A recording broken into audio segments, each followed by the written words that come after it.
hooves, that's 2 toes. So that's how they get put into groups.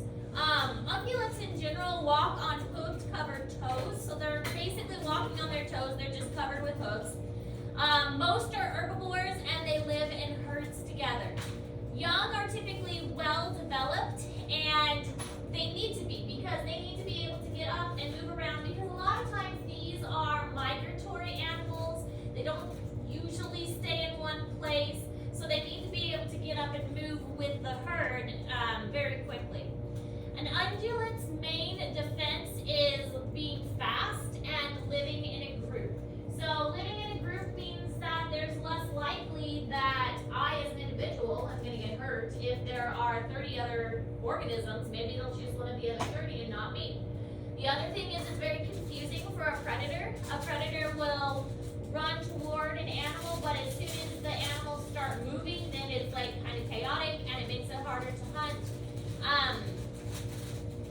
But also the ability to have speed is another thing. But being fast only works as long as there aren't any fast predators. And that's what we saw happen with the cheetah. The antelopes were very fast, and so the cheetahs developed fast speed to chase them. So the antelopes got faster, so the cheetahs got faster, and so on. So it's kind of like a race to see which animal can be faster because one's trying to run away and the other's trying to catch them. But all of the ones in this picture are ungulates.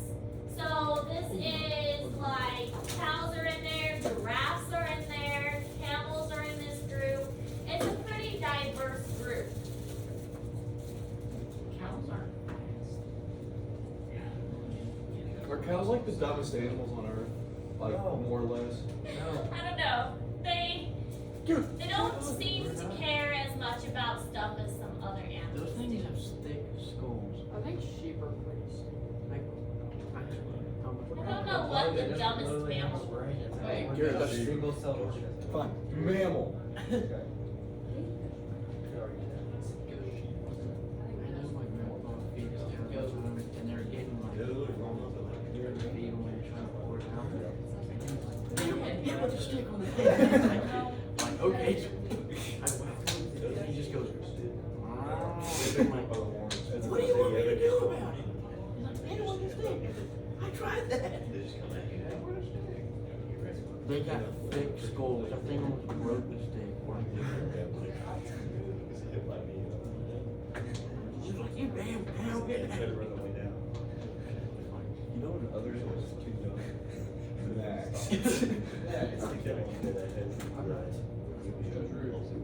That was rude.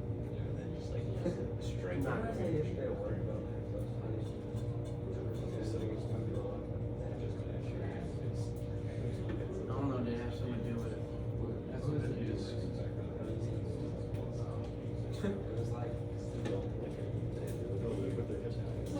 So you call it Sam Stewart or something like that? No, I tried to say something. They don't know me. no, Sam. Me and Gary go back there like, hey Sam, you know how to lock at the back? Like joking. He's like, no, this is my first day off. Yeah, like, First day. then I don't know how he didn't know any. He's gonna be the first. I don't know. How he didn't know anything. And then we're like, Max. No, I said one thing. Something like that. I was like, Max. It's supposed to rain all day. You say peacock. For the next 3 days, it's That's right. You say peacock. I like it. Who's his name? Coming from a place where there is no rain to a place that rains all the time. I've already mowed my grass like twice. In Garden City, everything is still dead. That surprised me because of how much. There's finally some leaves getting on the trees. Okay, so Artiodactyla. These are the ones that have even toes. These are also called foregut or ruminators. So foregut feeders, that means most of the digestion takes place in the front part of the digestive tract. Their stomach has a chamber called a rumen, and this is also the ones that, like, if you've heard of chewing their cud, that's what they do. So cows are a great example in this one, but they're not the only ones that do this. But cows are the ones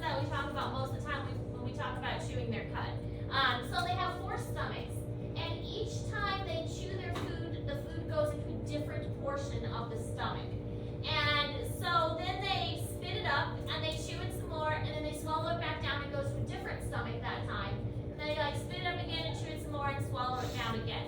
The reason this is important is because the cell wall in plants is very difficult to break down. It is very hard for bodies, anybody, to break down the cell wall of plants.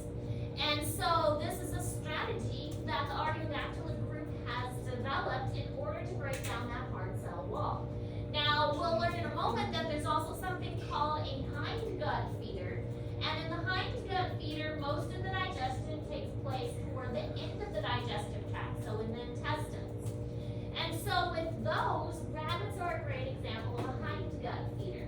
Rabbits will go, they'll basically poop. And the first time they do, it is still pretty nutritious. So they will eat that first poop, and it is the second poop that they leave behind. Yummy. So foregut feeders puke up their food and chew again. Hindgut feeders eat their poop because they have to break down that cell wall. So what do? Because we eat plants. But we don't eat our vomit or eat our poop. What do? Waste it. Well, Waste it.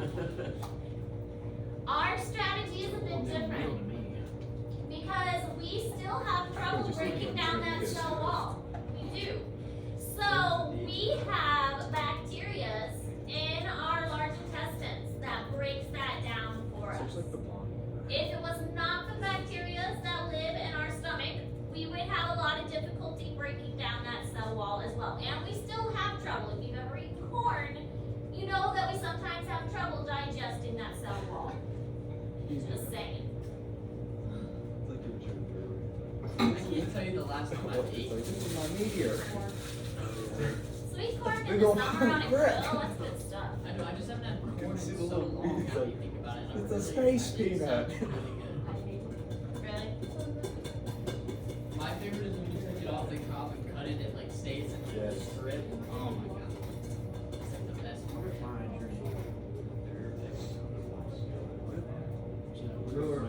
Skillet. Tried skillet. We've done grill, we've done boil. Like, It is to be smoked. Shit, I don't remember. Smoked. now I want the corn. Except her grill caught on fire the other day. Wait, So what? we need a new grill. We could see girl caught fire.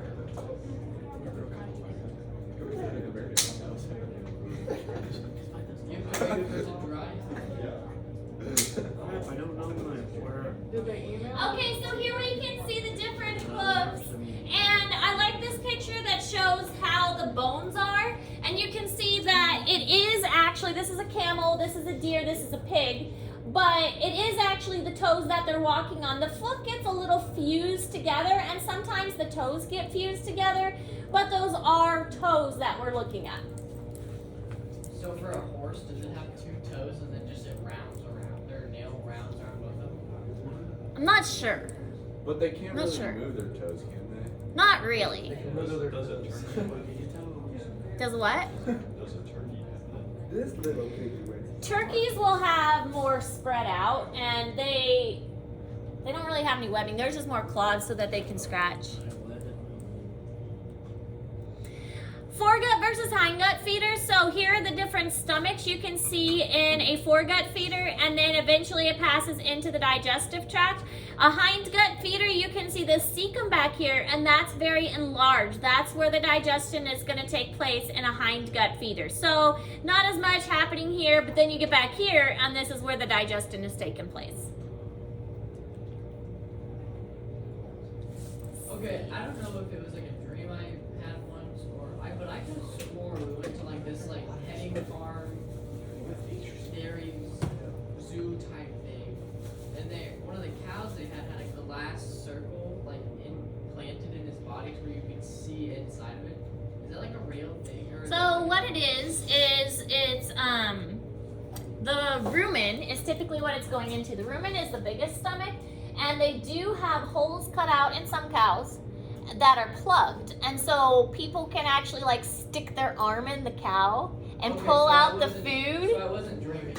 No. Okay. You might have seen it like a picture or something. Well, no, I've I only was seen it in there. pictures. Well, and it's possible if if you went to some kind of dairy farm or something, because that way they can actually check the contents of the stomach and make sure it's digesting appropriately. They don't do that to every cow, obviously, but because it can cause infections and things like that. But yes, that's something that's been done. Okay. And then they let us milk a cow. I don't know about that. So yeah, so you probably didn't make that up entirely. Unlike humans, all grass-eating animals have a special stomach with 4 chambers, namely rumen, reticulum, omasum, and abomasum. Let's see the process of digestion in grass-eating animals. The animals quickly swallow the grass and store it in rumen, the first chamber of the stomach. In the rumen, the food gets partially digested. The partially digested food is called cud. The cud is pushed into the reticulum, the second chamber of the stomach, and from here it is sent back into the mouth for thorough chewing. The process of chewing the cud is called rumination, and animals which chew the cud are called ruminants. The rechewed food is swallowed and sent into the omasum, the third and the smallest chamber of the stomach, to absorb excess water from the food. In the omasum, the food is broken down to even smaller pieces.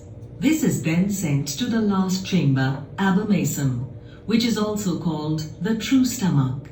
The digested food then goes into the small intestine, where absorption of nutrients takes place.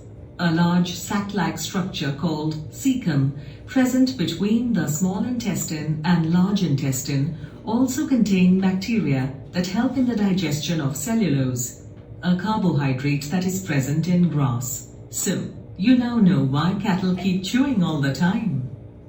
Okay, so the cecum, we have a cecum as well. Ours is at the end of, or the beginning of our large intestines, the end of our small intestines, and the cecum basically holds bacteria to help replenish our, they call it the gut flora. You've probably heard like probiotics and things like that. That's basically what it is. We've got bacteria in our stomach that helps us digest our food. Perissodactyla are ungulates with an odd number of toes. So Artiodactyla is even, Perissodactyla is odd. And horses, zebras, tapirs, rhinoceros, all of those are Perissodactylas. They do not chew cud. They mostly rely on their cecum, so you don't really notice a horse just randomly chewing their cud. But their cecum is a lot larger. It is hindgut fermentation, but these are ones that don't actually eat their feces after they go to the bathroom once. Their cecum is producing enough of those bacteria to help them break down that food.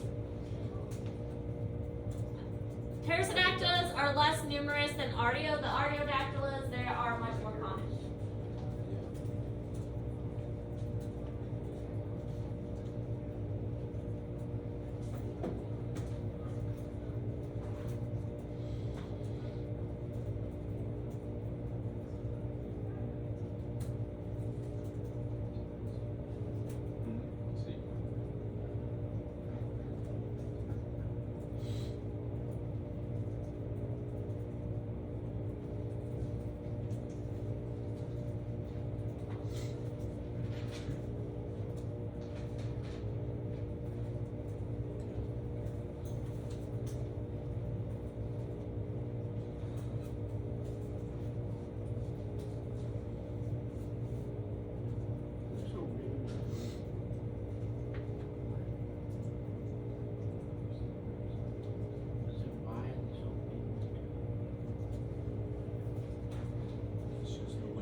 Well, so much crap.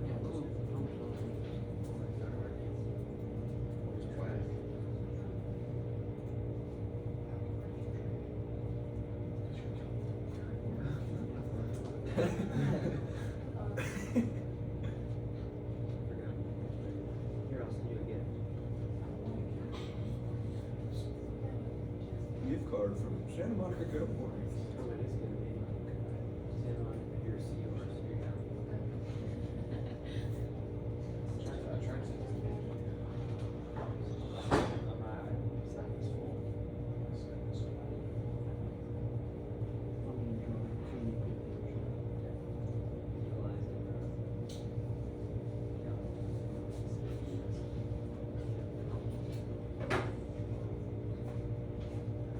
We were talking about.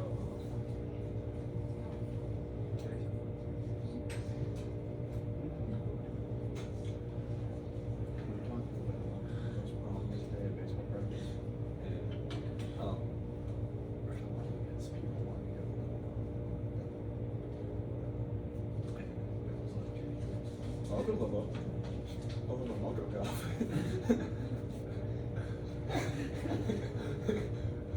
I love Ben so much. He's my throwing partner. That's what he said the other day. He's a good throwing partner. I'm a horrible throwing partner. okay to see more stuff. Oh no, kids definitely. Well, I throw a lot of my stuff short for whatever reason. Okay, so this is in Google Classroom, just a compare and contrast between Artiodactyla and Perissodactyla.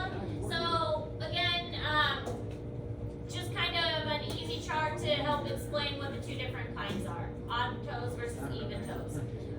Here are some other Perissodactylas that have the odd toes, tapirs, rhinos, zebras, horses, all of those have the odd toes. Alright, so order of Cetacea. Order of Cetacea are divided into two groups, the predatory toothed whales, dolphins, and porpoises, and then the filter-feeding baleen whales. So these are the ocean mammals, the whales, the dolphins, those kinds of things. Whales, such as the orcas, are probably descendants of land mammals that return to the sea, because if you think back to, we've been learning that the animals originally came from water. It was at the amphibian level that they transitioned to land, and so these were developed on land, and then they went back into the ocean and developed to live in the ocean because there was a place that they could fill there. It happened a long time ago, so they've had a long time to adapt. Streamlined bodies, modified flippers, the nostril or the nose has moved to the top of the head to create a blowhole. So that blowhole is their nose, it's just been moved to on top of their head. And a lot of these are very intelligent. They can communicate, they make lots of different noises, clicking sounds, deep rumbles, things like that in order to talk to each other.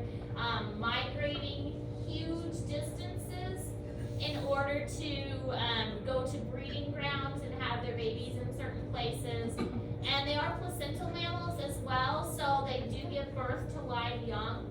There's lots of videos out there of dolphins giving birth and stuff like that.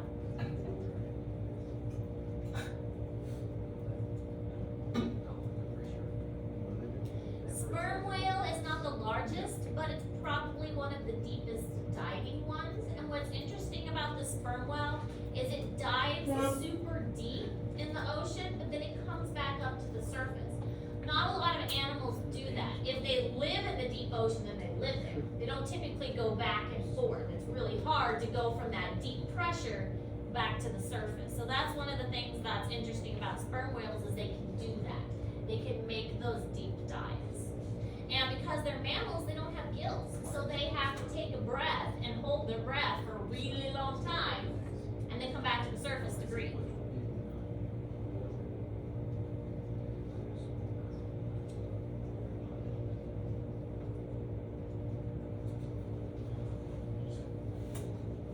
But also, if a whale ever beaches itself, it is quite dangerous because they're such massive creatures. On land, their body is too heavy for them. Now, the buoyancy of the water helps to support their massive bodies when they're in the water. It's the same thing as if you're ever at a pool and you lift your friend up at the pool, they don't weigh as much as they would if they were outside. The water keeps them buoyant. So if they beach themselves on land, then their bodies become really heavy and it's very difficult for them to breathe and mostly to breathe. Eventually they would probably suffocate.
Did you see the joints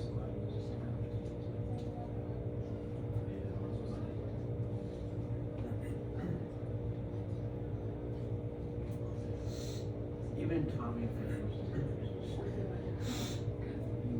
Dirty.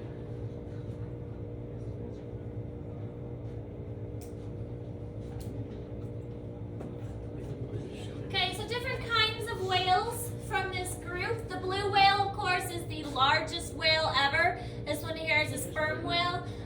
Many of these whales are baleen or filter feeders, and some of them are also meat eaters, like the killer whale. Not really dangerous to people, but does kill other animals and eat other animals for food. Okay. You guys had so many days off. I love how you're complaining about Yeah, notes and now. it was nice and we should very nice. You didn't learn anything. You guys probably didn't even do your assignments. Okay. Anyways, As you know. order proboscis. You know us too well. The two living species of this order are the African and the Asian elephants. The two living species. There were others, like the mammoth would have fallen into this group, but they're the only ones that are currently living. Largest land animals alive. The trunk is elongated, and it's basically the nose and the upper lip that's been elongated, and the mouth is underneath that. Upper incisors are teeth modified into tusks. Now, in African elephants, males and females both have tusks. In Asian elephants, only the males have tusks. Asian elephants are typically a little bit smaller and have smaller ears. African elephants, one of the easiest ways to tell the difference is the ears are shaped like Africa. So the African elephant has ears that are shaped like Africa. And they are typically the larger ones, and the Asian ones are smaller. The Asian ones also have kind of a domed head. Oftentimes this coloration on the head is kind of like pinkish or tannish and spotted. Aren't their ears really small? And their ears are very small, yeah. But other than that, they do have a lot of similar appearances. Typically live in herds, oftentimes with a female that is in charge of the herd. And the males will travel from group to group, sometimes solitary, once they get old enough.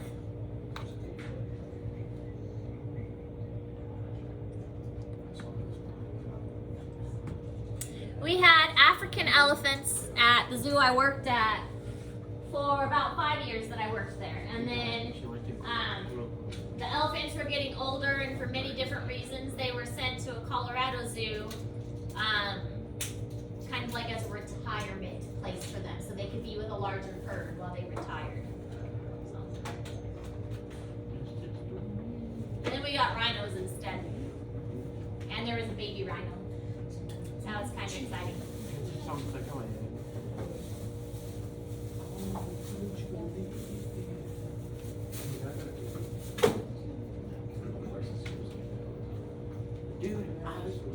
dog tired. And it was like, You're welcome.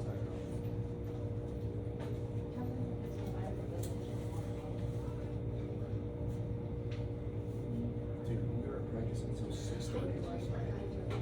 what? Yes. It was a football. Well, Max wasn't one of them. No, he left after 8. I did not. How are you there for that long? It just took forever. What'd you guys do? We took like on the field and then did like some other stuff. The stuff before that was good, like our outfield part was good, but we argued about public instead of this. Or cool. That's what I don't miss about baseball.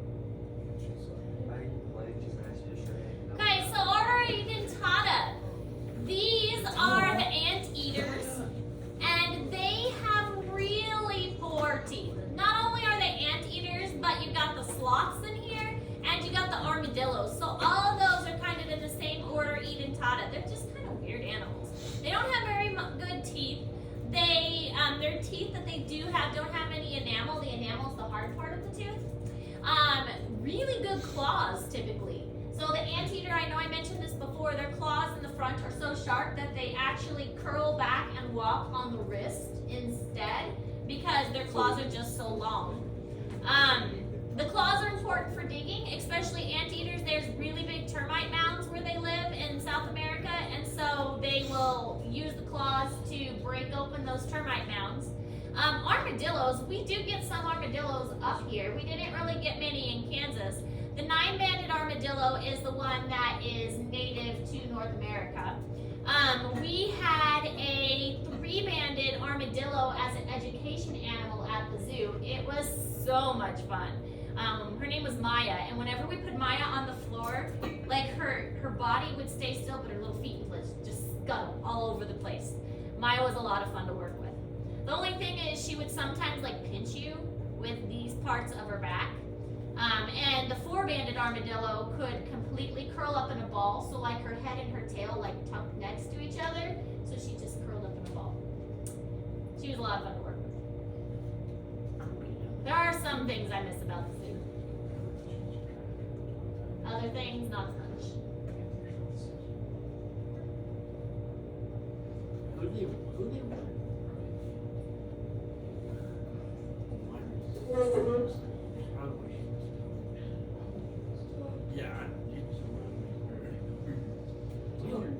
And sloths, of course, they're weird animals. With sloths, they are so slow.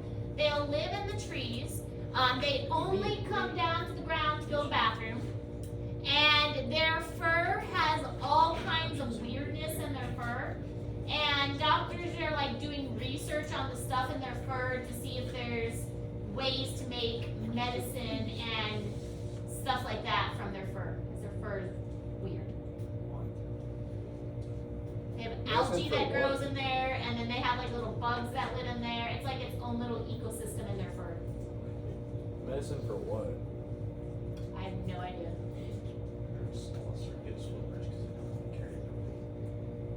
For what?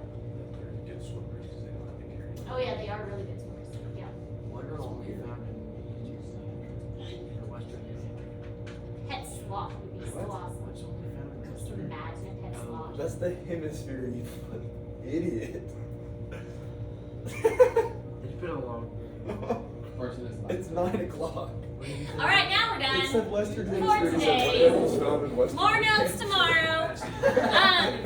We're getting close to the end of notes, but we've still got lots of material and stuff that we're gonna do. Your field guide is due on next Friday. So I'm gonna try and keep the board updated with dates and things because we're getting kind of down to the wire. I'm hoping that I'm gonna find you guys some extra credit in a little bit since it's the end of the semester and get you guys some extra credit that you can do to bring your grades up if you need to. Questions? Can you change the mammal field guide date?